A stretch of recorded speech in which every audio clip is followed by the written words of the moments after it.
I'm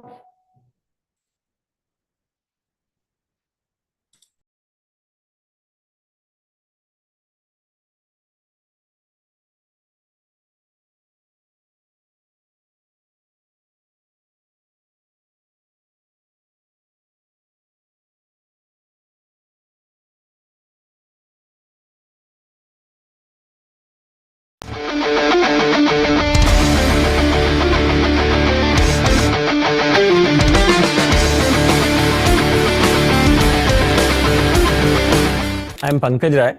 I'm part of the Aditya Gulla group. We have a central data science team based in Bangalore, and we work across the group to create a data science culture. And I'm part of the Future and Leadership Council. I work for Aditya Birla Group. We also realize that for us to become bigger and larger, we need all of these startups to play a role. So we as a data science team engage with several startups who come and plug in, help us improve our logistics processes, help us improve our customer experience, help us improve our energy program. So we see all these startups and these venture studios are bringing startups together as a very, very critical element of our ecosystem partnership strategy, without which I don't think we can realize our ambition faster.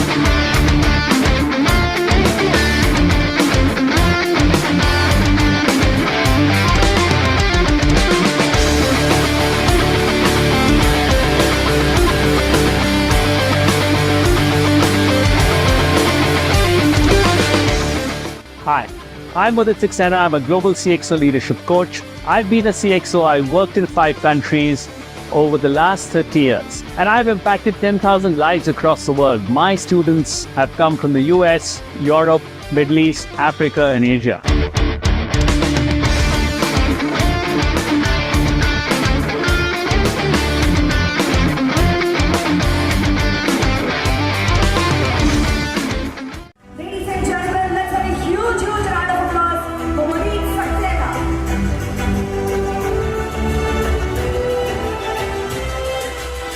Mudit Saxena is the founder of CXO Hive, an award-winning global CXO coach, specializes in executive coaching and leadership development. Trained by John Matone and experienced across 5 countries, he guides leaders and organizations to achieve exceptional results. Let's put our hands together for Mudit.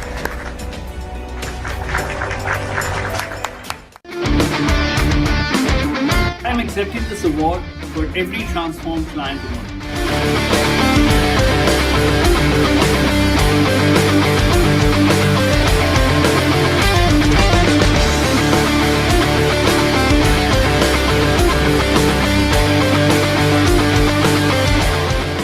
Hi, are you a leader who's looking to get promoted, find a new job, or maybe get a meaningful salary increase in an environment that's so uncertain? With layoffs, with AI coming in, one really doesn't know what's happening. I have something special for you. I'm going to be getting the Global CXO Accelerator Summit to India for the 2nd time in a succession. This is a 7-day event, 5 days online and 2 days live, right here in Bangalore on February 21st and 22nd of 2026. So mark your calendar and make sure you register for the event.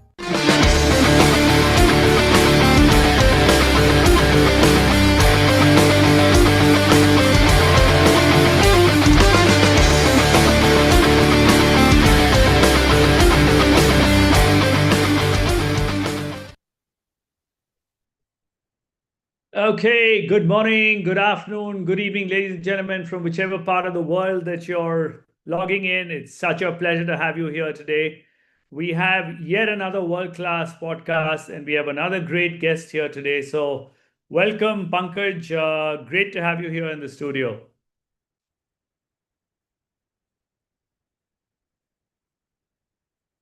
Pankaj, you need to just unmute yourself, I think. Yes, that's right. Thank you, Mudit. Great to be here on a Saturday afternoon. Yes, absolutely. And many people don't know here that, Pankaj is a great marathoner too, right? So we'll come to that later, but tell us a little bit about yourself, Pankaj. Yeah, Mudit. Uh, I think in a very short snapshot of my life is that I was born on the day man stepped on the moon, giant leap for mankind. So spent first few years in a fertilizer factory where dad used to work. Spent the next 25 years in Delhi where we moved on. And briefly a year in Singapore and now 20 years in Bangalore. So the usual question is, where are you from? Is hard for me to answer to say, maybe depending on how you measure the weighted average basis, I'm probably from Bangalore now.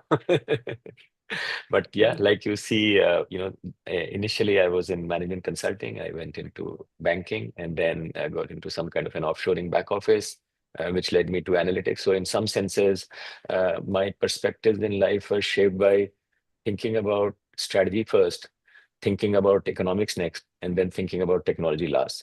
Now, normally in my team, when I talk to people, most have learned technology first.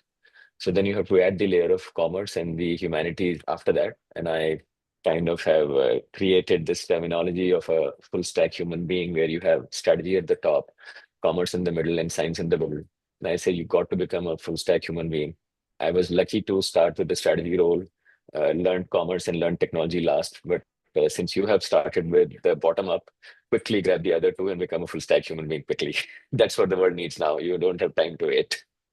I had a lot of time to sort of figure these things out.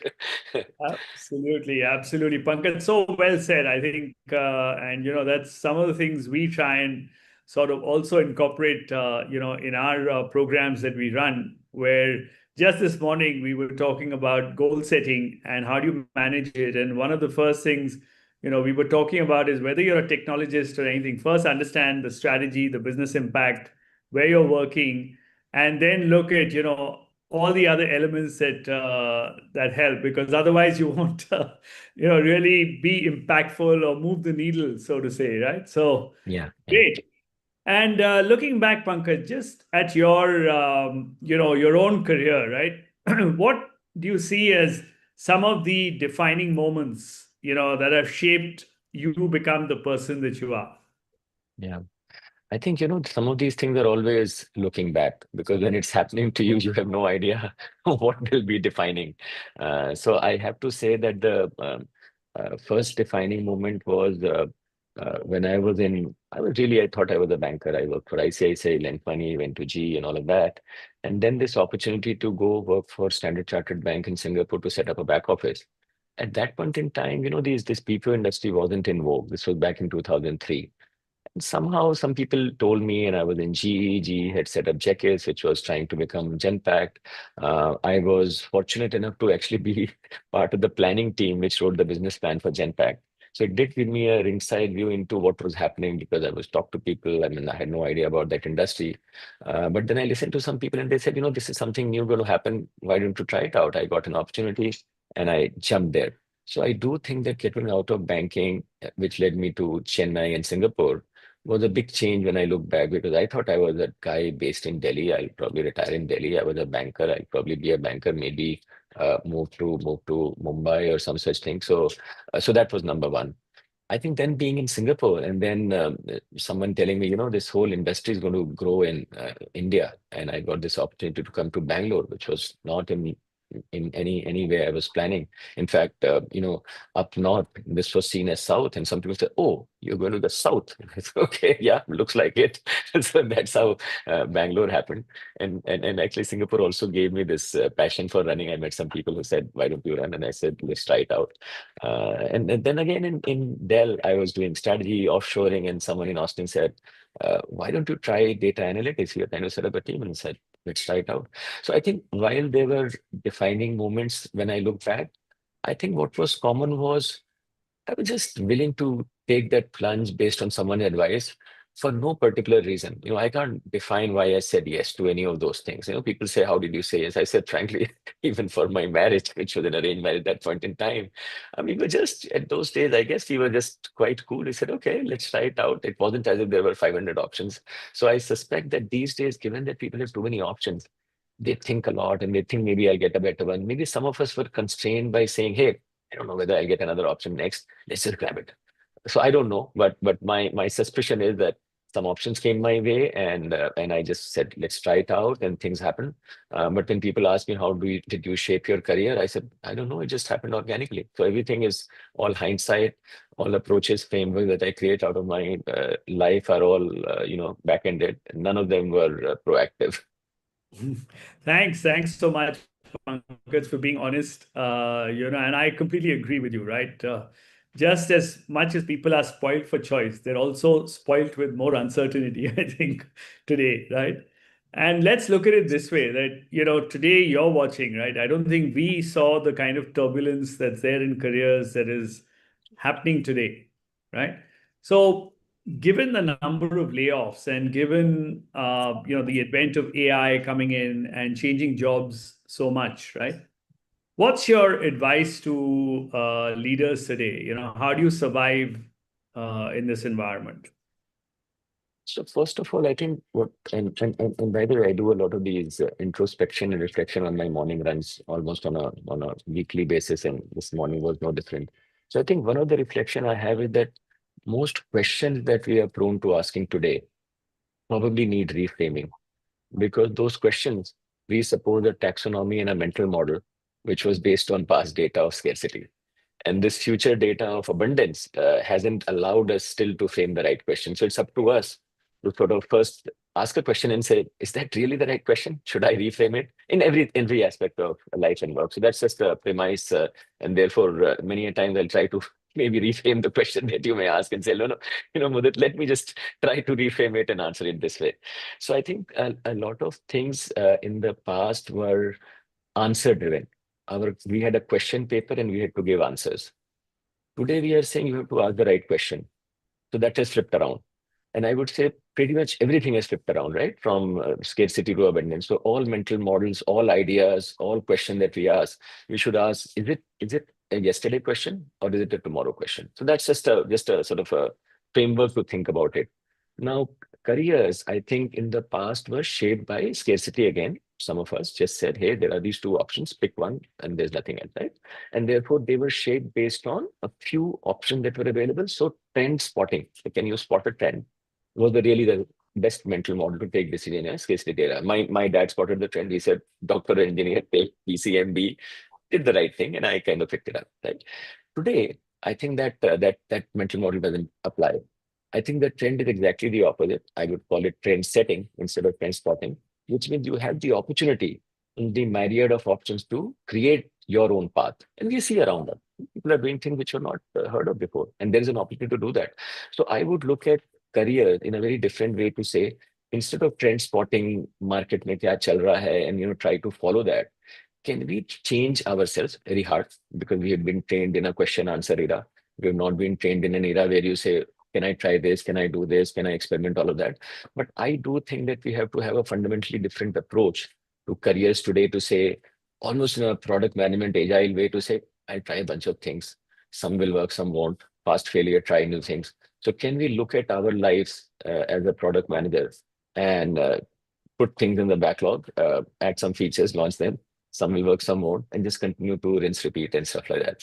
So I don't think there'll be a one size fits all. I don't think there'll be a specific answer.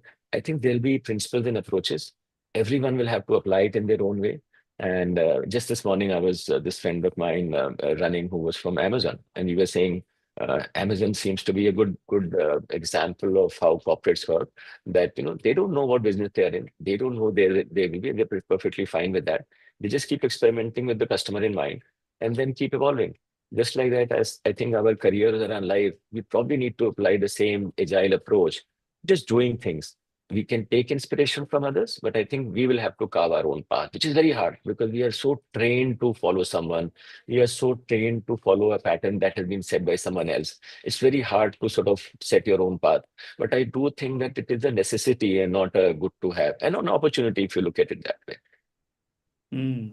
So I think a lot to reflect on, right, in terms of the fact that ask the right questions. There's no defined path, right? But also answers will differ because I think you and I belong to a generation, like you said, where scarcity was, and whereas there's far more abundance and there's far more uncertainty, I would say.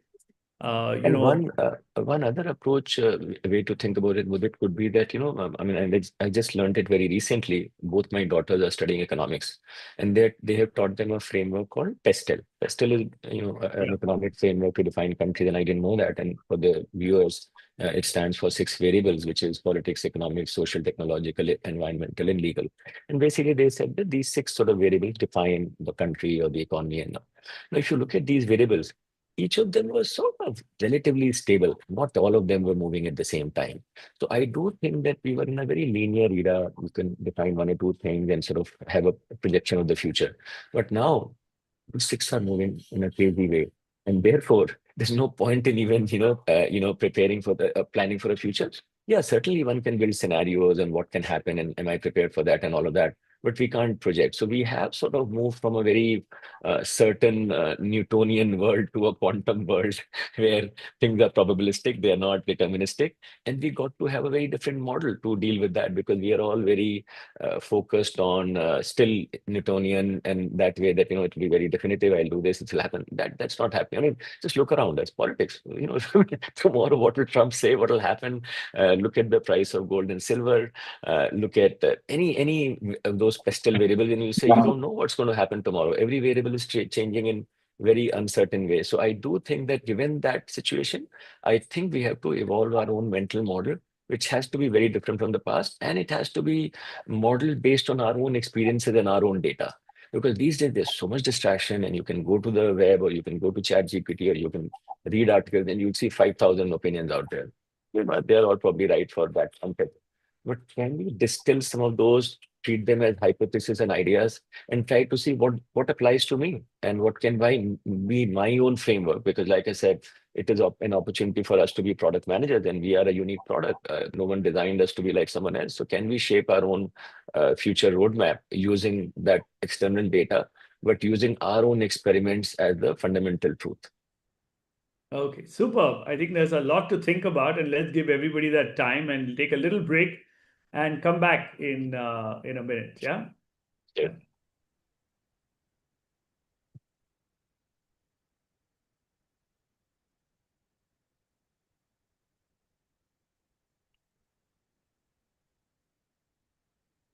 So, are you a mid-career professional who's working hard, but you know what? Growth seems a little uncertain, right? At this stage, you don't want uncertainty, you want clarity. And you know why you need clarity? Because you can actually move faster. What if I brought you 700 years of leadership experience in 7 days? Yes, I'm getting the Global CXO Accelerator Summit here to Bangalore on February 21st and 22nd. This is India's premier event on career and leadership. And you know what? You can hear live from the stories of global CXOs from Silicon Valley, from Washington. You can learn from Indian CEOs. You can learn from leaders in GCCs. You can learn from HR leaders what actually helped them get there. If you want to learn all that, click on the link below. February 21st, 22nd in Bangalore. I want to see you there live. I am Udit Saxena. I'm a global CXO leadership coach. I've had thousands of leaders like you get those results, and I can help you too. I know what you need, and you need this event. February 21st, 22nd, Bangalore. I'll see you there soon.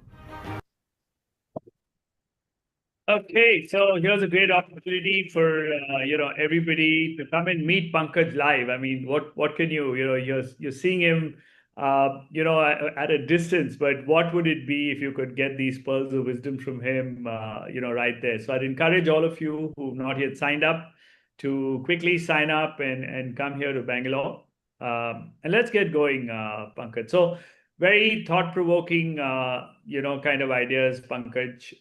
I think a lot of people here will have to think, and I think a lot of it will happen on the fly because, the political environment itself has changed everything so much globally that now there's no stability. Let's just put it that way. Opportunities will come up, and until there's more calmer waters, right? So I think that's a good piece of advice for careers. But just looking back at your own career, right? What do you think? One is opportunities just came up. You took a little advice from people. But how do you think, you changed yourself, right? From somebody in the first 5 years to somebody in 15 years at a mid-career level. And then, now that you've got up to the group level, right? What do you think has changed for you? And what would be your advice to mid-career leaders? Yeah, so in some of the companies that I work for, and probably most global companies might have a similar framework.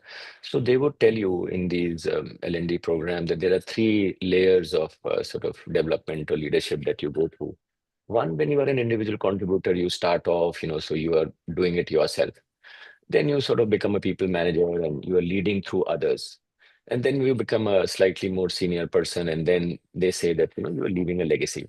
So I think they were the three sort of layers that I sort of saw that, being an IC, being a manager, leading through others, and then leaving a legacy. And leaving a legacy is more like, did you establish a culture, process stuff that, stays on while you've gone away.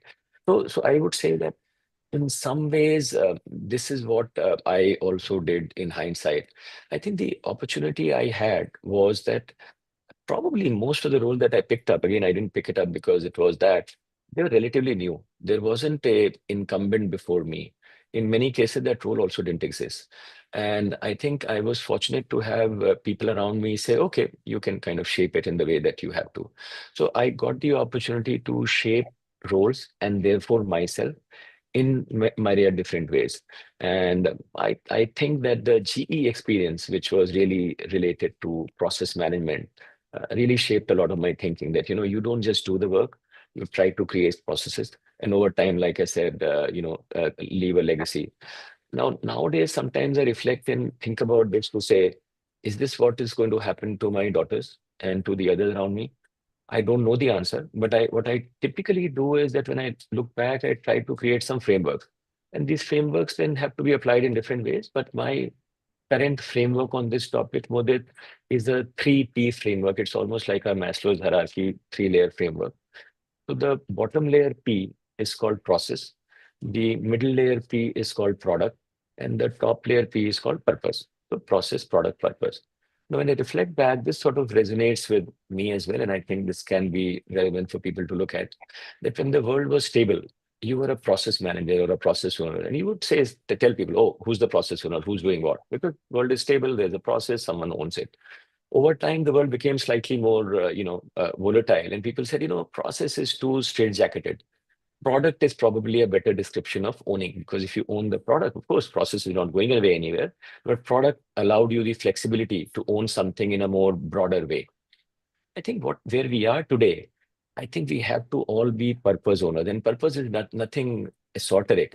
It's just a more wider way of interpreting the world around you. The product will still remain a tool. The process will still remain a tool. But if you have to take up your job, you, on top of your JD, I would say that people would have defined some process for you to follow. They may have defined a product for you to own. I think it's up to us, because they won't do it. I think it's up to us to define the purpose of that job in the way that we think, and allow the process and product to be more variable. Because I think what will happen is processes and products will keep changing. And if we get stuck to either one of those two, we might just be aiming too low and get obsolete. But if we are aiming for a purpose, which to me is a higher order goal, which includes the other two, I think we'll probably be better off and have a longer career and a much more exciting career, because we'll search for new processes, new products to achieve that purpose, and think about in a much more broader and longer term way with it. Super. So the 3P framework that you're encouraging, and that'll be good for a lot of people to kind of reflect on. And I think that'll help them. But as in your career, and you've been watching, right? I mean, you move from, let's say, a mid-career level now to a more senior role, right? Which is at the group level, and you're probably shaping strategy, etc. What have you seen, right? What stops people, at the mid-career, and because that's a long way, right? So let's say mid-career starts anywhere from maybe 10 to 25, 30 years, and some people just don't break out of it. So Yeah, what do you think separates, people from going from the mid-career to the senior level? right. So first of all, I don't even know that in the future our definitions of career at junior and middle will be in the same way it happened for us. But directionally, we all know that people will have to evolve from one stage to the other.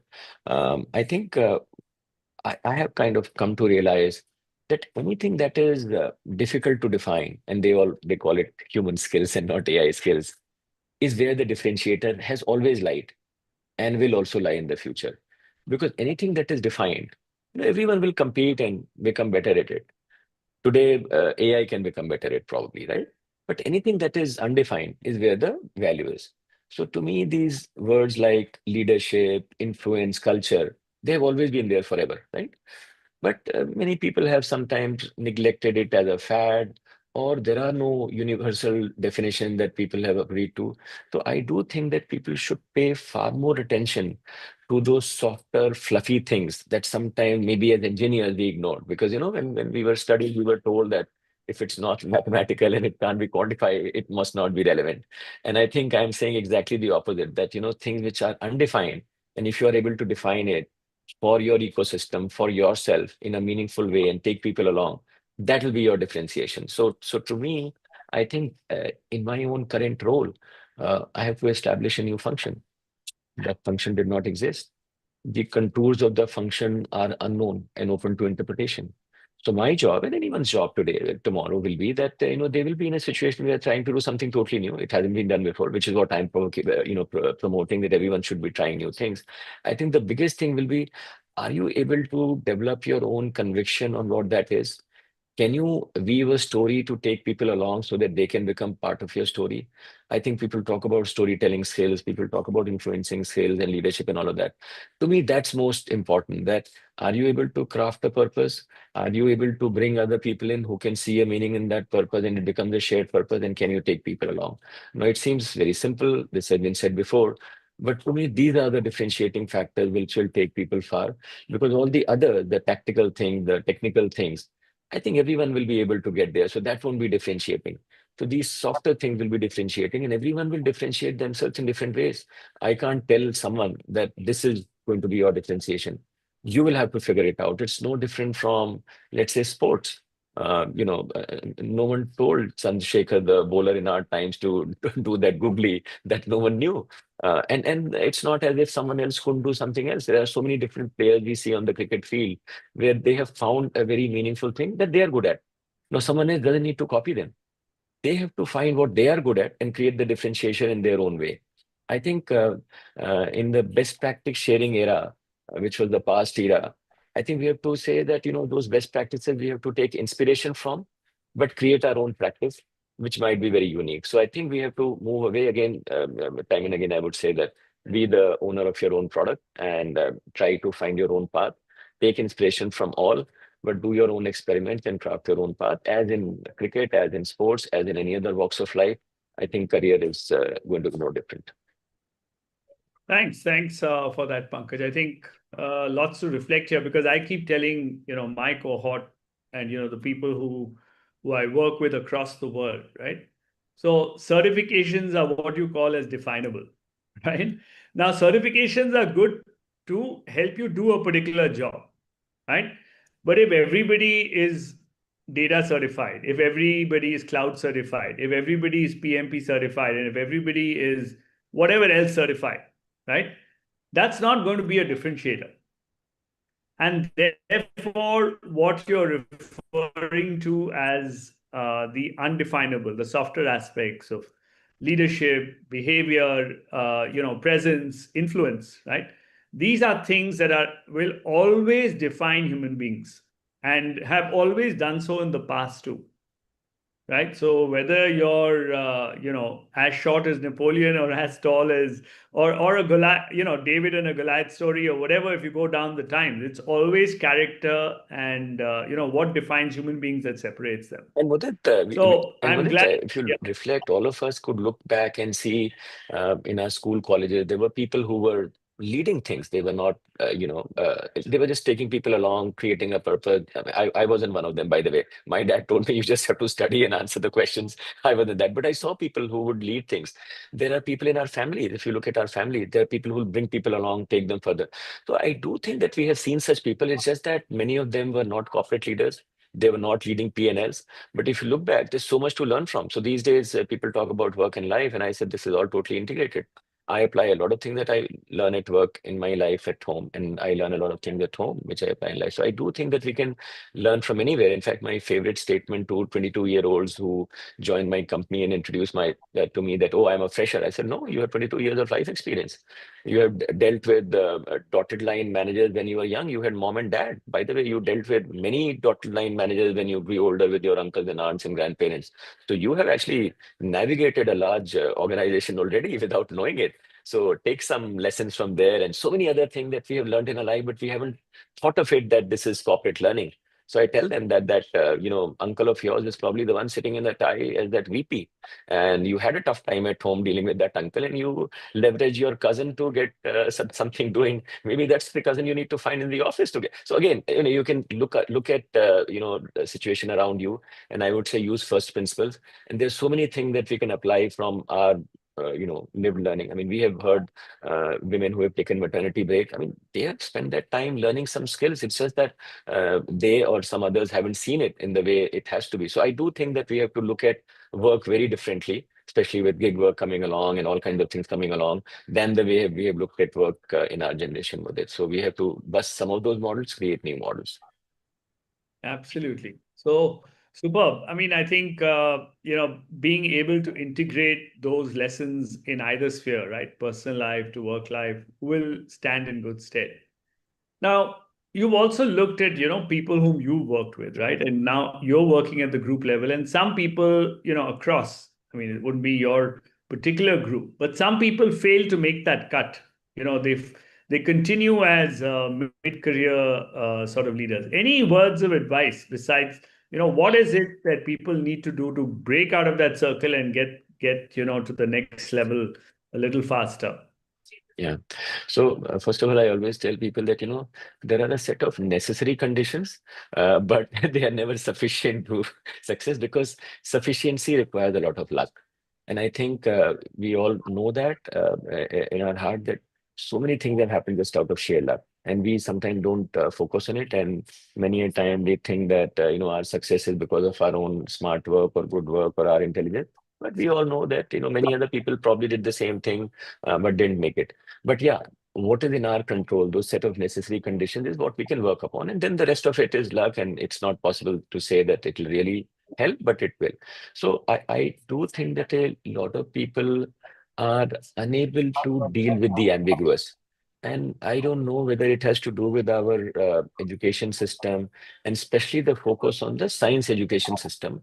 And the science education system has taught us to be very precise, very quantitative, very number oriented, and not vague, which is what the humanities were. So, in fact, you use the story. Yeah, this fellow is telling stories, right? In a derogatory way. But frankly, storytelling is the biggest lever most successful leaders are doing in front of you. We all see that. So I think we have sort of not focused on. I mean, I go back to my analogy of the full stack human being, that you do need technology at the bottom. But unless you layer it with commerce and humanities, and humanities is the story, the purpose, the broad thinking, and commerce is the commercial relevance of it, they have to be integrated in what we do.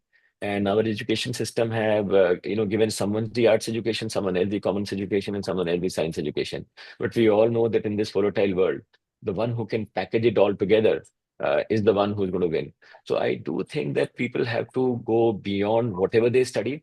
And today, I think in this new LLM world, even if you were not a science student, so there was a time when if you were not a computer science engineer, you had lost it.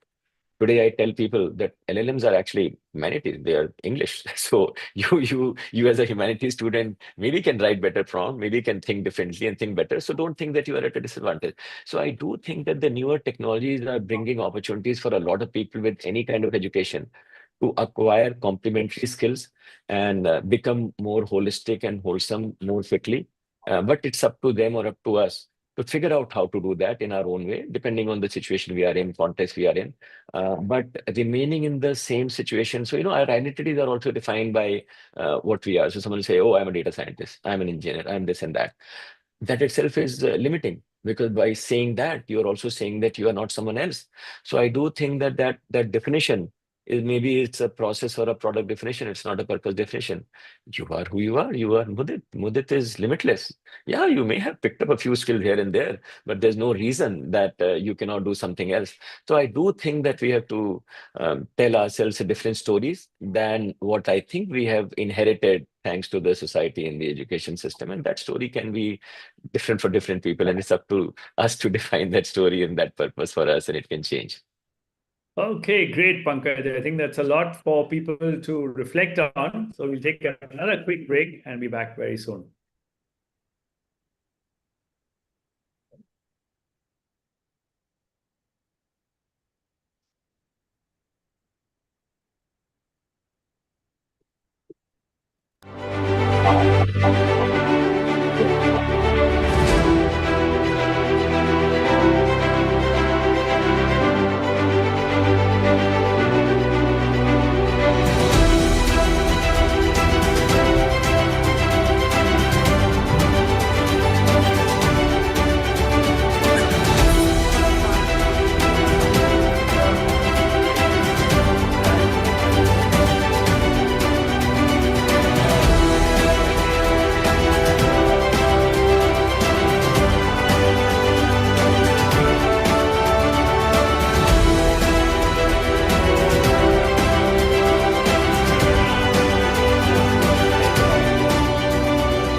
Okay, let's get back. And I've just got to put my video back here.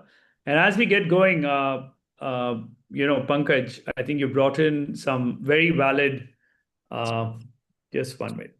We can just see that. I'll be back. I'm here. Yeah, sorry. So I think there's a lot to think about, that you brought in terms of finding your own purpose, trying to chart a new career, and I know things are moving very fast, but let's just, from your perspective today with AI coming in, what's your advice to a lot of mid-career leaders, so I'm not just referring to those who are in the business of AI, as in who are working on LLMs and, all of that, but how should they, what should be, their approach and their inclination, and how should they be working with AI in any part of the world or any part of the job? What's your advice to them? Yeah. So clearly, these days, everyone will say that AI is different from any other technology, and I'm sure it is. But there are some fundamentals that don't change with the technology transition. And, in our own life, we have seen cloud come on, internet come on. I mean, you go back when electricity came in, I'm sure it killed the candle maker. So any new technology comes, it kills something. And I think, and it is usually for the overall betterment of the society over the long run. I think the challenge is that in the short run, we have devised a world in a certain way. And if certain things go away, we don't know what to replace it with. And that's the transition that we have to deal with. So today also, people are saying, will AI take away job? Certainly, if your job is defined at a process or even at a product level, AI agents can come replace you because you had interpreted your job that I will do this task. Now there's an AI agent which can mimic that process, do it better than you. If you had defined it even at a product level, maybe it can do that. Purpose still undefined, we don't know, right? So that's again going back to how to think about these things. So I think the thing that all of us, including the senior leaders, because they also ask me what should I do, and I think there are consumers and there are creators, and there's a whole normal distribution in between. It's not as if someone is just a consumer and someone is a creator. Some people are doing both, all of that, but there are different levels of skill. So everyone has to figure out on that continuum, where do they lie? Because using it is really critical. I mean, if you are someone in marketing, and if you're not using some of these AI tools, you're going to be left out. It's almost like saying when calculator or Excel sheet came in and you're not using it, then you're going to be left out because someone else will and they'll beat you. So I do think at a very fundamental level, everyone should know in whichever area they are, start using it. Why would you not use it? And then slowly try to see if you are someone who can also get into the creator side. Right. So I do think that by using it itself, you can create productivity, you can create value for yourself, you can differentiate yourself from other people, all of that. At the same time, that is something everyone else can do as well. So it's not like going to be a great competitive advantage. Like I said, use the word Excel sheet and calculator. Maybe the first people who used it, they differentiated themselves for a while, and then everyone learned it and the competition got. But it's a good start because you are becoming more productive, you are becoming better, you're learning something. And then you start doing something more with it. So I would say that if you are already an AI specialist, then it's okay. You can create stuff and you can do things. For a large number of people, just using it in all kinds of ways and not just in office, for everything. You are doing shopping, you are doing home booking, and you have heard people planning travel. Just ask ChatGPT, I want to go to XYZ, give me a travel plan, change the prompt, do something else. That's practice to use prompt engineering to travel. You want to do shopping. So just look around you and quote unquote people talk about being AI first. I would say whatever you're doing, can you just say, is there an AI tool which can help me do this? Why don't I experiment with it? I would say that will be a good start for everyone to do because that will create familiarity, it will create productivity. And I think over time, it will lead people to also figure out what else can be done and how they can shape themselves. But waiting is not a good idea. Absolutely. So you're encouraging people to experiment and use it in whichever area of life. And I think the more important thing that you brought out was, if you're in a job that can be just duplicated and replicated, or maybe you've defined your job like that, then you're probably replaceable. But if there is a purpose angle to it, or there is something else that you bring to a role which is not definable and therefore not executable, then perhaps there is a way, there's more light at the end of the tunnel, I'll right? give you another example because many a times, when you take these ideas, sometimes it's hard to relate to. So there's a market intelligence team which gathers data, creates report, and provides a weekly, monthly update to the senior management saying, hey, and you have seen, I mean, I'm just giving a very general example, which happens everywhere, that there's a team who gather lots of different reports, paid, unpaid, analyze it, create reports, and give it to the management team. And our team was involved in that team. And we said, how about eventually all of this can be done by AI? We all know that it can be done by AI. Then what should you do? How should your job change? So we said that this report actually creates insights and actionable ideas related to procurement, related to sales, production, many things. As you can imagine, it's a broad CEO level report, which gives a lot of ideas on what can be done. And usually the CEO used to consume it, maybe he acted on it, she acted on it, didn't act on it. So we said, how about all of you guys picking up one functional domain and saying, you know what? I will be the marketing person, I will be the salesperson, I'll be the procurement person, I'll be the manufacturing person. So once AI does this job as I do or better than I do, then the actionable ideas, I can tell the CEO, you know what, you probably used to think about it and do something. We will take ownership, we'll drive it for you. How about that? Why will he say no? So this is an example of maybe that 3P framework to say, while your job was market intelligence, you could define it as a process or a product level. But can you take the purpose? Because the intent of market intelligence was to drive action, to make the business better so that the CEO can get things done. So here is an example where those analysts could come together on their own and determine the larger purpose. And purpose is nothing esoteric. It's very simple. Drive actionable insight, which can, take the company forward. So I do think that many a time this word purpose is seen as some vague idea, which is very far away. I think when I say purpose, I talk about purpose in a very specific term, saying at this point in time, the purpose of that team is to move the business forward by taking actions and things like that, which were not being done before. Can that be your purpose rather than what you were doing? And I do think that if you start interpreting it around you, there are newer ways in which you can do that. I just gave an example, but I would say that place after place, there are possibilities where every individual can imagine their job at a purpose level without being told to, and can act on it and move forward without any change, just the change in thinking. Okay, great. So you're basically telling everybody, to take agency and uh, take full ownership and define the kind of roles that will shape us, right? Yeah. Great. So let's move on to some of the more the kind of things, and we will move on to audience questions shortly after a little while. But before that, let's say you're in a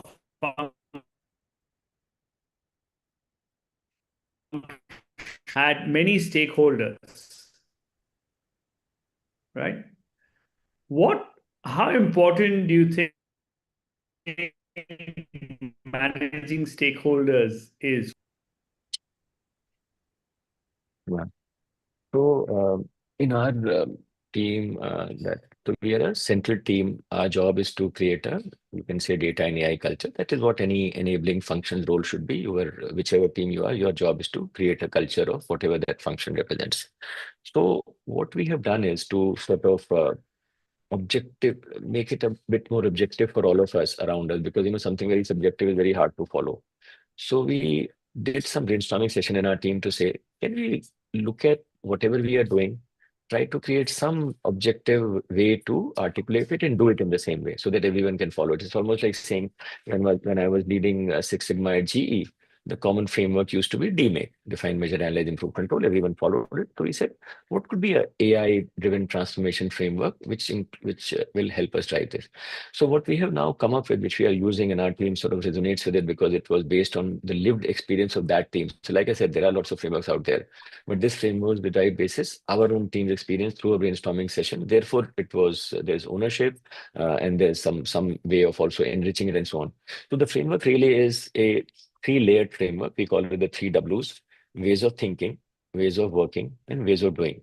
So we're saying, what there is doing is really for us technology. So it's data science, data engineering, data architecture. So we have three boxes in the ways of doing layers. The ways of working layer has got talent, funding, ecosystem partnership, adoption, and scaling. The ways of thinking layer has strategy, which has research and innovation, and then AI maturity. So there's a 10-box framework. And we call this our approach to driving AI-led transformation. Now, how does it play out and how did it even come into being? It came into being because we were doing a bunch of projects.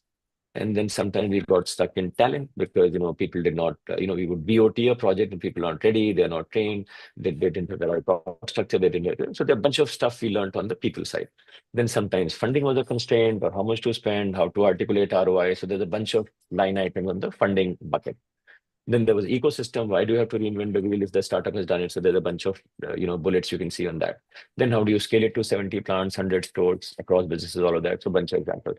So we have documented a bunch of examples, frameworks in each of those buckets, because the bottom side, the technology part was known. We hired people as data scientists, but this part was unknown. So we kind of made some objectification of that. The top part was, is it part of your strategy? Is it moving the needle on the business metric? Research and innovation is all about, am I solving it in a newer way rather than what has been done before? And AI maturity was really, how do you measure all of this? So this was again another way in which we were trying to define you can call it a full stack human being if it is one individual, or a full stack function, or a department or a business, to say, if you have to create culture, it is the why, how, and what all come together to drive it. And you can even take the top two Ws and say that is really the cultural element. The technical element is the bottom element. And we all know that's where the value is. So now when we started with the new business, we started with the top one. We had a 2-day strategy session saying, where is it going to be? Our team came up with examples, and we came back with a list of AI initiatives which they could use. We also came up with a bunch of things on each of those boxes to say, how do we train your people? What will be the ROI? What can be the ecosystem partnership we can do? Stuff like that, right? So now with this framework, our approach to helping businesses to say, we are not going to develop just the bottom layer muscle of giving you a bunch of tools that you can use. We have to develop all your muscles top to bottom, which is your people muscle, your funding muscle, your partnership muscle, your strategy muscle, and they have to be integrated.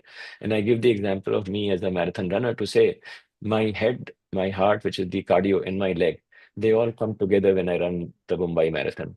And you can see my legs and my distance on Strava, but you don't know my VO2 max, which is my heart, and you don't know my intention of what do I want to achieve in that marathon. But we all know that if I didn't have an intention, if I didn't have the right VO2 max, I wouldn't have run that distance. So just because you can see only my steps on Strava, that doesn't define it. That's the last part of it. So the why, how, and what come together, and why and how are not well defined anywhere, get neglected. And we all know that that's where if you can define it, take it together, then all of them will work in tandem. Okay, so that's a lot of thinking for people to do in terms of the many frameworks that given them. And we'll take a little break and come back again to the next part. Yeah. Okay.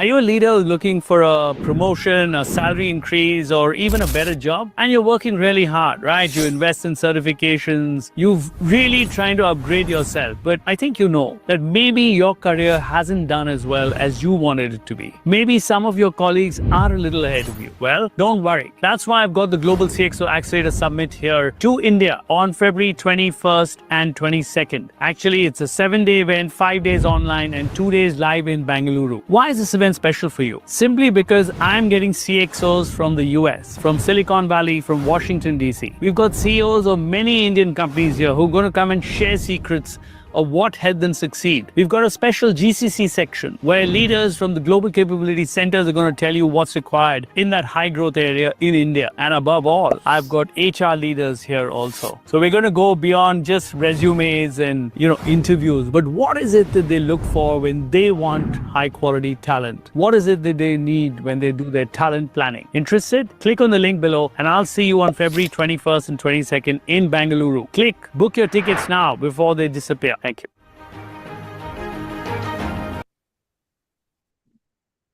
Okay, as we come back from the break, a quick one. We've all, everybody sees, Pankaj at this group level, and he's worked in different countries, different industries, etc. Right? When you reflect back, Pankaj, on your career, right? What are the areas you think you perhaps didn't do as well, or some of the mistakes that you might have made along your career, which could help other people get some insight? Yeah. So, I somehow have never had goals. Right? I think early on, my dad had goals. He had goals for me, and he achieved his goals through me. So that was okay. And after that, he left me alone. And I think I came with a good pedigree, got decent jobs. And I don't think I was, many friends would tell me that, you are not very ambitious or aspirational.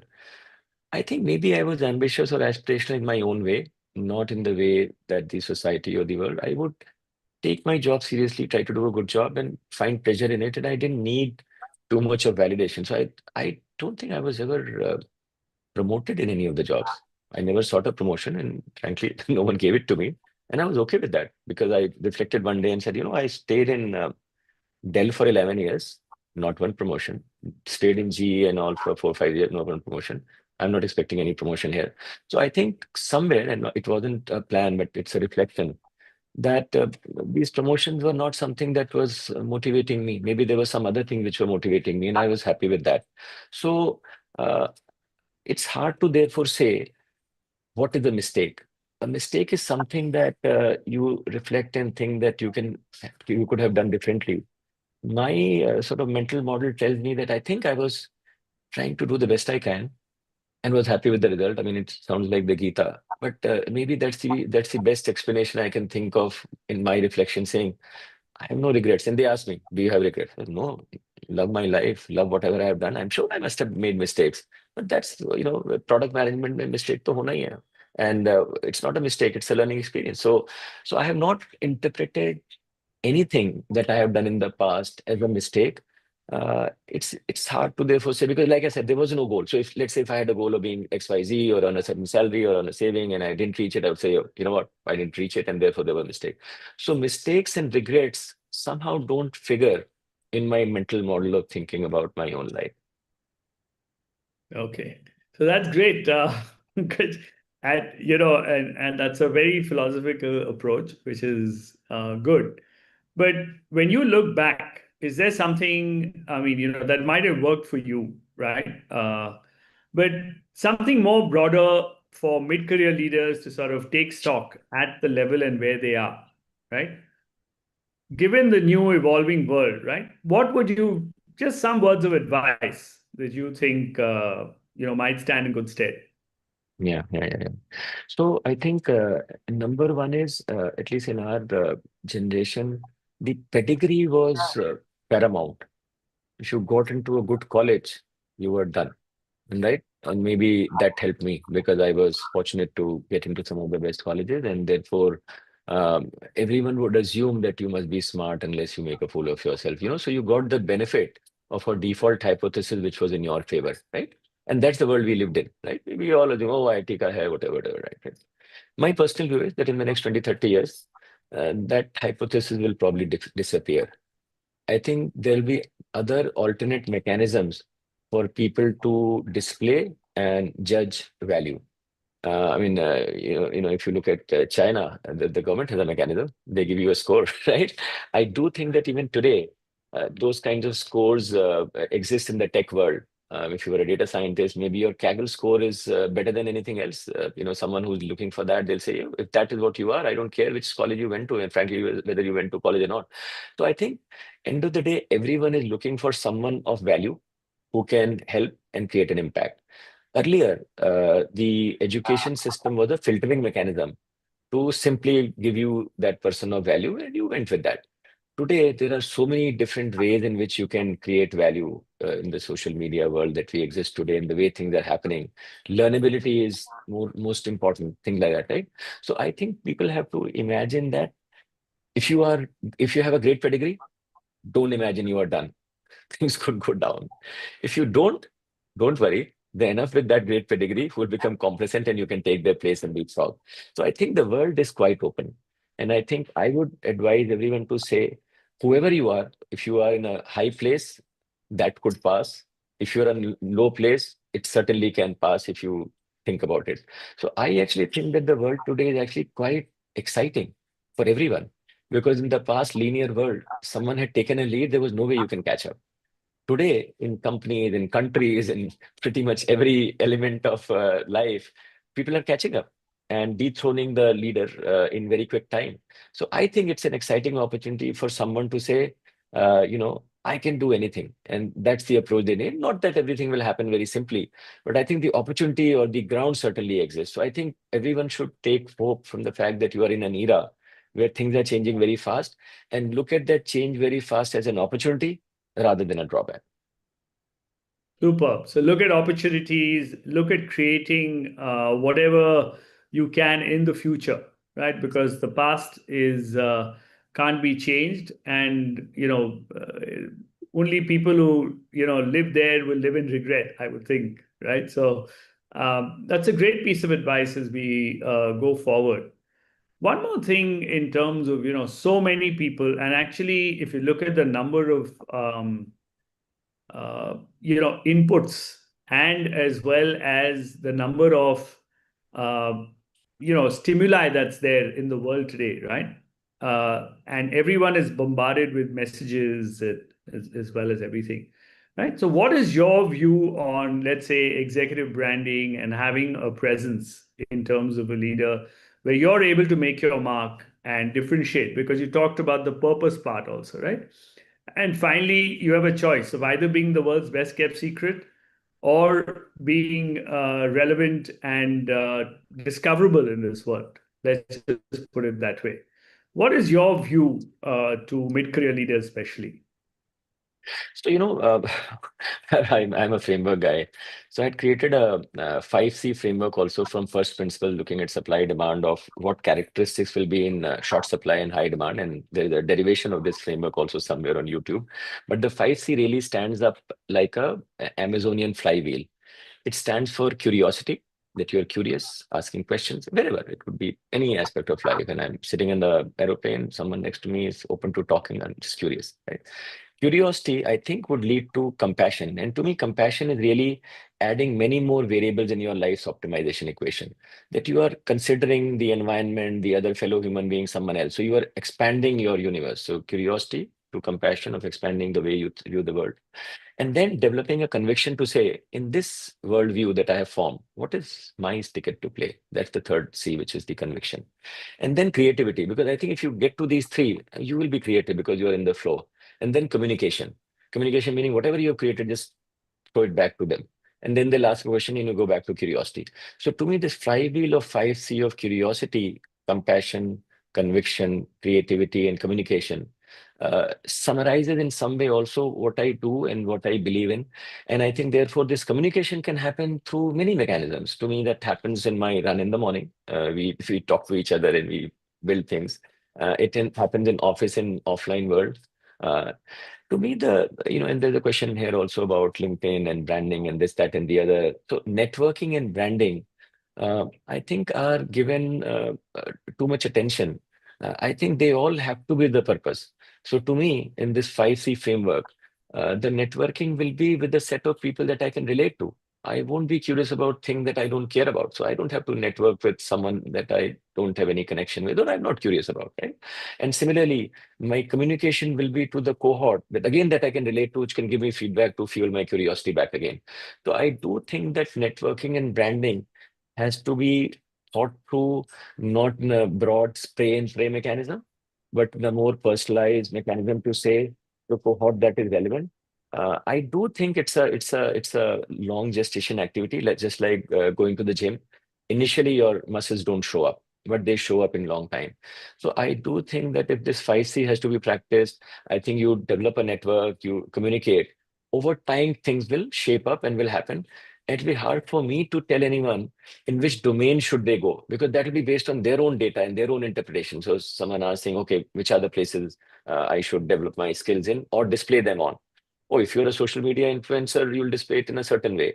If you're someone else, some other way. But I think you have to discover it in your own way, and that will be the truth. No one else can tell you anything about that. So I do think that I'm kind of giving more and more responsibility for the individual to do their own experiments and find the answer, versus assume that someone else's answer will be right for them. Super. So it's the 5C framework, guys. Think about, what is relevant for you and come out with your own, 5C and what you're going to do till, I think that's what Pankaj is recommending. And before we get on to our last section, let's just take the last break. And after this, we'll have audience questions. So audience, put your questions in the chat and we'll pick it up from there and see how it goes. Yeah.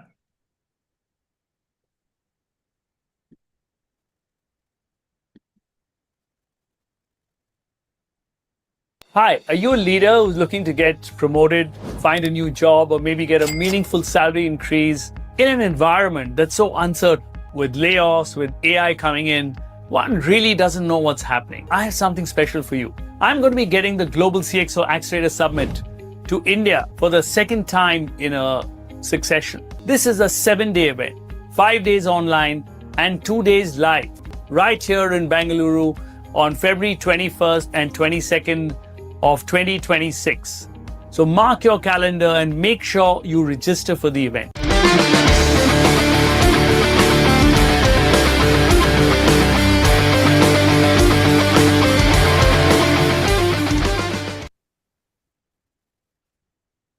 Okay, so we'll come back and we'll take audience questions now. And just a little reminder to the audience, I'm going to pick a few of the questions that are coming here only in the interest of time and because they serve a larger set of people. Okay, so there's no personal likes or dislikes. So don't be upset if I don't pick it up immediately and pick up something else. Okay, so Ravi has asked a question which is directly related to you, and he says, at the group level, what strategic outcomes do you expect from data and analytics to enable over the next 3 years? And what is the biggest execution risk in translating the data strategy into a business impact at scale? So there's lots of stuff in there, different nuggets. And Pankaj, I'd love to hear from you. Yeah, and precisely the reason we created that 3W framework, because in many ways the current thinking in many places is that you do a bunch of projects that create business impact, you are done. That's a reasonable definition of any function making an impact because there's dollar sitting out there. But our belief is, and we are trying to sort of get other people to believe that eventually the two things have to happen. One is each business has to become better using data and AI. At the same time, we have created something central, some kind of a central assets which can be reused. Because if you are a group function or I look at ourselves as an R&D team, if you haven't created assets that can be reused, and those assets need not be technology oriented. To me, 3W is an asset. If everyone started using 3W to say, we'll start with the strategy workshop, we'll do this and then and that. And if they accelerate things, don't make mistake, that's a great thing. Just like DMake, people were doing process improvement, but so to me, the goal would be that 3 years from now, we are sitting here and we reflect back. And each of the CEOs or business leaders or whoever we worked with, they reflect and say, you know what, this function really helped me here and there and there. I don't think I would have come here in 3 years. I may have taken one more year. They helped me get here faster, smarter. The second is some other people will say, actually, you know what? They have also created a bunch of assets. I'm a new business. I got launched last year. And in 1 year time, we were able to achieve a bunch of things based on the lessons learned from my peers, which this group has sort of consolidated in a way that they can be reused very well. So I look at this as sort of leaving a legacy where people are on a day-to-day basis becoming better. And in a long-term basis, they are seeing some assets which new ones can use and get there faster. Because I tell people that there are three metrics that data and AI can help you with. It is faster, smarter, newer. Those are the three things. I think things are getting faster. They are smarter because you are enriching it, or something new that you didn't imagine before. So anything that we do, I ask people that, what has become faster? What has become smarter? What is new? And if none of these three are true, then what are we doing, right? And then just simplifying it for everyone around to see. So we are trying to approach it in this way. Let's see how, if we do this conference 3 years from now, what will we see? Okay, to be seen. But I think there's some valuable insights there, right? When you create assets and you create frameworks, and as well as, I would say, things that people can just pick up and use, it sort of helps save time, energy, and like you said, gets them faster and doing something new. So Rakesh is asking, in today's AI era, how can we create a blue ocean strategy to differentiate from other executive leaders at a top level to create a lasting legacy with great career in data and AI with purpose? Yeah. So, to me, the 5C really enables the blue ocean strategy in life and work. Because if you are curious and you are asking the right questions, I think you are reimagining the future. To some extent, I would say that most of my frameworks, including the 3W and all of them, came as a result of that 5C, that, I was curious, I was compassionate, I was thinking about it, I was figuring out things, I was testing it and refining it and all of that. So I do think that everyone can, you can form your own framework. It need not be 5C. To me, 5C resonated with me. By the way, it was created because I was asked by my wife that I should tell my daughter what to do. So it was a mandate I couldn't refuse. And when I came up with that derivation everything that I am saying, I may have said before. And if you just go to my LinkedIn link, there's a link to my YouTube channel. Many of these things I have elaborated in more detail. And if someone wants to see, they can look at some of the background. But this came from that perspective. And then I looked at it and said, oh, it applies to me as well. So that's how it came about. So I do think that the fundamental thing is self-reflection. Sounds philosophical, but frankly, product management is all about reflection. That sprint retrospective is nothing but that. So to me, if you're a technologist and you relate to Agile, use the Agile methodology. If you're a religious person, then apply the Gita framework. If you are a corporate person, follow the Amazon framework. To me, the Gita, the Amazon, the Agile, all of them mean the same thing. They are just said in different ways to different audiences. So whichever one you are, use that or invent your own, which works for you. Okay, superb. So I think just as the questions are long, there's also a lot of reflection that people will need to do to really decipher, right? So here's the question.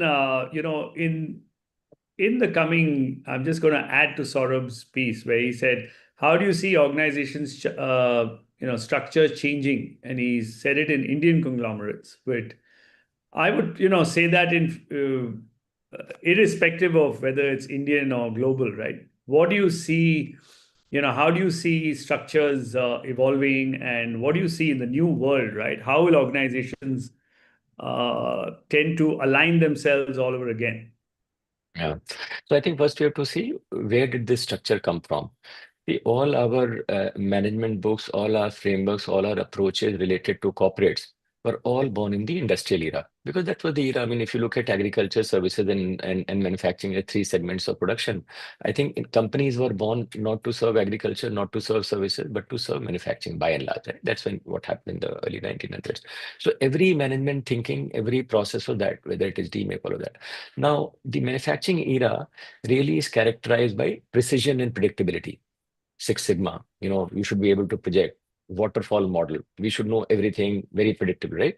Now we all know 90% of US GDP is services, everything is in the cognitive era. Cognitive era is marked by, really experimentation and probabilistic thinking. So now that precision and predictability driven ideas may still be true because we still have manufacturing, we still have industries which require that, and they will remain true in those areas. But the vast areas, and our group is a conglomerate and it has so many different businesses, it may not be true there. And same way for the org structure as well. Same way for almost everything that we think about. So what we are now trying to do is to say that, frankly, if you believe in the Californian people, the Peter Thiels of the world, or I don't know whether it was Naval Ravikant or someone who said the future company will just have three people. One of them will be a product manager, one of them will be an engineering manager, and one of them will be a CEO to manage the environment and regulation and all of that. Frankly, everything else AI agents will do, right? And that may be true for some companies as well. So that is one extreme. Clearly, if you're making, cement or steel or something, you will not have this model. So there'll be a continuum. So I think we should not generalize what will happen in future. We have to contextualize that in this context, what should happen, what could happen, what should I drive it to happen. So I would say traditional industries probably don't need to be so drastic about thinking about change, although they may also undergo change. We are now working on creating dark factories. Maybe the factory will not have thousands of people. Maybe they will have 50, 100. Some people say that there'll be a watchman and a dog only. That in every factory, that's a dark factory. so, so I think we have to look at what business are you in, where are you taking the business, and therefore what structure do you need. I do see that in many of the cognitive areas, it will become very flat. You don't need too many people with AI agents doing a lot of jobs. So those when I started work, there were 11, 12 layers. In my own lifetime, I have seen Bain and BCG telling company that you should not have more than 8 layers. I wouldn't be surprised, and I wouldn't be surprised that number keeps going down. I'm already seeing around me in companies in large conglomerate, they're getting rid of layers, not talking about it anymore. They're not even saying what the right number is. I do think that 8 has probably already gone to 6. It'll go further with all these technologies coming in. So I think the structure will change and it will flatten out. And therefore, the only way we should think about is to look at what we can do, how we can contribute, how can we be more full stack human, how can we be more purpose driven, and not worry so much about what structure someone will put us into. Because the moment we start imagining what the world will do to us, we are constraining ourselves. And we should have an idea, but I think we should be far more open to developing ourselves in a way that wherever people put us, we'll thrive. Okay. Fair enough. One thing I'm going to suggest to the audience, can you try and keep your questions a little general, please, so that, it's applicable to everybody rather than that way it's a lot easier than to take a personal situation, right? So that, let me just take another one from Amit. And he says, how do we see AI progressing from classical Gen AI, agentic AI, and when do you expect AGI to happen? And what will be the position of India, especially the Indian? So a bit Yeah. technical, but let's Yeah. just have your perspective on this. So there are, right now there are lots of perspectives, and I don't think people are converging on that. I think yesterday, day before, Anil Seth wrote some article. He's a neuroscientist on why AGI is not a idea that is worth pursuing or may not even happen. And so everyone is coming up with their own idea. But I was fascinated by a friend of mine who I was talking to, and he's been doing a lot of research. And he told me, and I didn't think of it this way, but when he told me, it was quite fascinating. He said, we talk about world model. In this world of AI and AGI, everyone is now talking about world model, which is the context in which that AI has to work. Now, that world model has been created by humans. We have created the laws of physics, chemistry, all of that. Everything that we read is created by us to explain the reality around us. Now, none of those models are really, God-given. It could be anything else. And science actually tells us that Newtonian gave rise to quantum and anything gave rise to anything else, right? Now, what is happening today is we are asking AI to explain things to us and operate in the model that we have created. What if we said that our models are inadequate and we should not be asking AI to explain itself to us in our language, which is prehistoric? So it was a fascinating question to say that, all this explainability topic, and AI is maybe discovering newer patterns and discovering things in a very different way, and our own modular way of describing the world is inadequate. Why should we be binding AI in that, and can we not imagine a different model? So there are lots of those things happening. Now, then there is the topic about consciousness. What is consciousness? Can machine be conscious? All of that. I think these are all nice, good questions to sometimes talk about.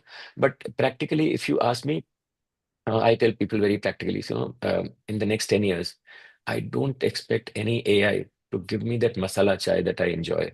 My wife makes some really good masala chai. I doubt any AI will do that. There is this flyover getting constructed in front of my house. I doubt that will also get constructed in 10 years, right? I've gone to a farm where my father grew up in. It is in a bad phase. The roads are not good. I doubt anything will happen. So I suspect that a lot of this discussion about these esoteric ideas happening in the cocoon of California may be true for some people somewhere, but a vast majority of the world may not see the direct impact and may not have any. So I don't know. You have to figure out what are you achieving, where are you sitting, what are you trying to achieve. If you ask me, frankly, my life is unlikely to change in the next 10, 20 years. I mean, I'll use some of these things, I'll become better. I started using UPI, my life is better, but so everyone else. So I'm not expecting any drastic change to my life and to the lives of many others. Things will happen organically. We'll adopt new technology. We'll go with our life.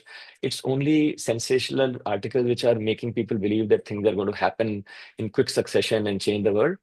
I don't think it will happen. I think human beings will absorb things at their own pace. I read a book by Dr. Alok Agarwal. He's a senior of mine from college. It calls 100 Years of AI. And he argued that if you look at the four phases of industrial development, he talks about steam engine, electricity, internet, and now AI. He said if you look at any new general purpose technology, it took one generation to get absorbed. Because we play around with it, we find new uses for it. When electricity was invented, someone later thought, can we make a refrigerator which will run on electricity? Can we make something else, right? So every technology, humans are the choke point. We will take our own sweet time to adopt it. We will not get bogged down by articles written in New York Times. We will read it, but we will take our own time to adopt it.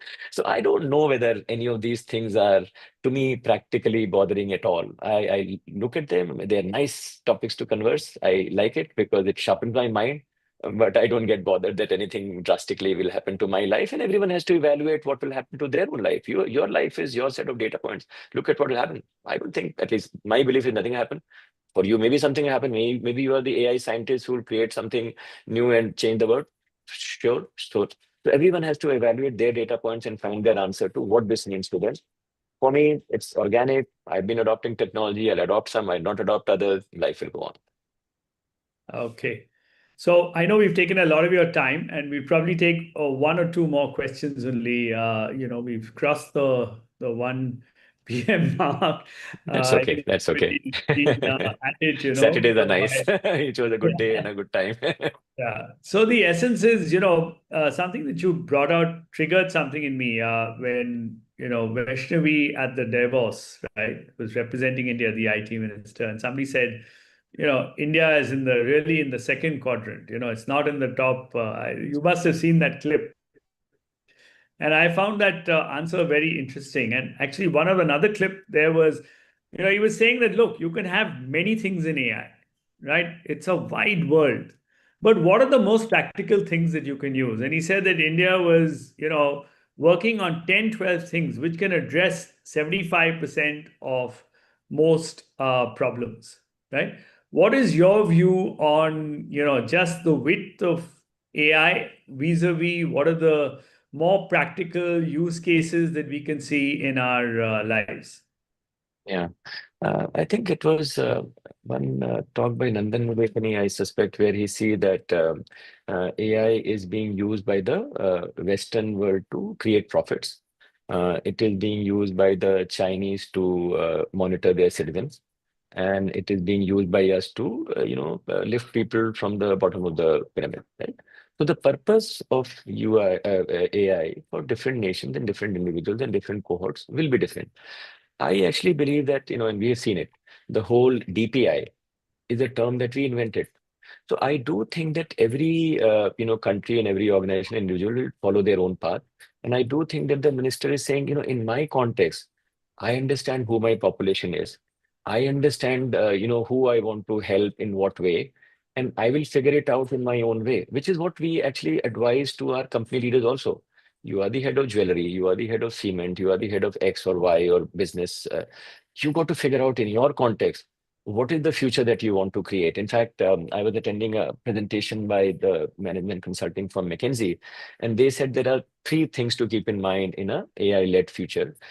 First box was, and this was a bunch of CIOs sitting there. So they said, you guys, your job is to help, first box, help business leaders reimagine the future of their business with a 10x impact in mind, not incremental. Then you come in, your job, you have to reimagine your tech stack with 80% cost saving, right? Use whatever is available. And lastly, both of you together have to execute on whatever you have created. Now, the first and third are hard, because that is unnatural, So I think everyone will have to figure out what is their view of the 10x future. Our minister will have a view of our 10x future of our country, which no one else will know. Same way for the company, same way for the individual. So I think everyone has to contextualize to say, for me, this is critical. And for that criticality, what will be my tech stack? What will be I make versus buy? And then how do I implement it and realize value? And I think our problems and challenges are vastly different from the rest of the world. And therefore, we will probably follow a unique path. And if we are measured on the benchmarks of global people, we may not stack in the same way, and which is what happened because they probably have a measure.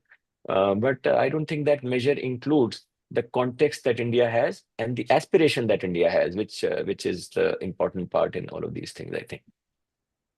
Okay, fantastic. So we're well past, like I said, we're at 121, and but I just would like to ask you if you would like to leave some last reflections for a lot of mid-career leaders here, right? What is it that you would like to leave with them for them to ponder upon, in their careers? Up, Yeah. totally to you. I think the one point I find in general uniformly lacking across the board in our culture or in our business or whatever is this idea related to networking, which has been sold as a way to get the next job. Now, to me, networking is all about my first C of curiosity. And I think the framework that I would like to leave everyone will be that networking is what you have been told or sold to, saying, hey, meet as many people and reach out to them through LinkedIn and something will happen. I think it's a very superficial way of thinking about things. To me, one has to go much deeper to discover who you are, what you are good at. And again, maybe I'll go back to saying, to me, 5C represents what I really believe in, that you got to be curious. You have to meet people for the sake of understanding them, listening to them, learning from them. In fact, there are lots of introverted people who approach me and say, okay, you say it. How do I network? Where do I begin? What do I do? I've had one casual conversation, but how do I do next? So again, this is something that I learned from a senior leader in Dell many, many years ago when someone asked him this question. And he said, there are three parts to a networking approach. And he said, when you are meeting someone, if I'm meeting you, Mudit, what I should do is I should try to share with you something that you would be keenly interested in. I should try to get from you something that you are truly good at and would love to share. And lastly, offer to help. Now, if you think about it, it's very, very fundamentally simple to say, if I know you are interested in XYZ and I have to do some research and I give that to you, you'll be very happy that, next time I come to you, say, okay, Pankaj came last time, he gave me something interesting. He's come again. Let me see what I can learn from him. And if you are able to also share something that you are good at, that also gives us pleasure that we are able to share our knowledge with others and feel good about it. And if someone is offering to help, so I think all these three things are very positive in any conversation, in any relationship. I just think that if we can do these three things in every interaction, in every relationship, again, like a gym, follow through. Don't look for muscle building after 2 strokes. Wait for months, right? So I would say that is probably the one muscle I would like everyone to build, which is to say, how do you develop your network? That curiosity, compassion, expanding your network, just like the universe is expanding, we have to keep expanding our horizon and thought process. And in that broader thought process, I think we will discover new things, we'll try new things, and we'll continue to go so that 5C will repeat itself as a Amazonian 5 wheel. Okay, superb. So, community, I think, we always love to show our appreciation. And we've got the 3P framework, we've got the 3W framework, you've got the 5C framework. Guys, it's time to use. We have an emoticon right here. What do we say? What do we do? Just express your love and attention for Pankaj. Yeah, that's the way. Just show him and thank you. I think this is more than what we've got. It's amazing, Pankaj, that, and we love your philosophical approach to life, as well as, the humility of seeing things the way they are, and a lot of thinking for people to do. I think that's been my takeaway, that I would, and of the frameworks, I think one of the real thing that I would, encourage everybody to do is to build a curiosity and see what you're really worth. So, and that's what we do actually, Pankaj. Very often for a lot of us, we start our programs. The first session is on purpose, generally, what is it that you're really good at, or what is it that you would really want to do, and then we build on a whole lot of sessions. So I'm so glad that they got to hear from somebody like you directly, and hopefully they will imbibe a lot of these frameworks and utilize them, and fundamentally grow. So thank you very much all over again, and thank you, audience, for being here, whichever part of the world you've come in from. And till we meet again next Saturday. And of course, I'd encourage all of you, you can come and meet Pankaj in person at the conference. So, I'd encourage all of you to get yourself a ticket, and see you on Feb 21st and 22nd. Till then, goodbye and keep safe. Thank you very much. Yeah. Thank you, everyone. Thank you, Thank Madhu. you. Thank you, Thank everyone. Thanks. Bye-bye. Bye.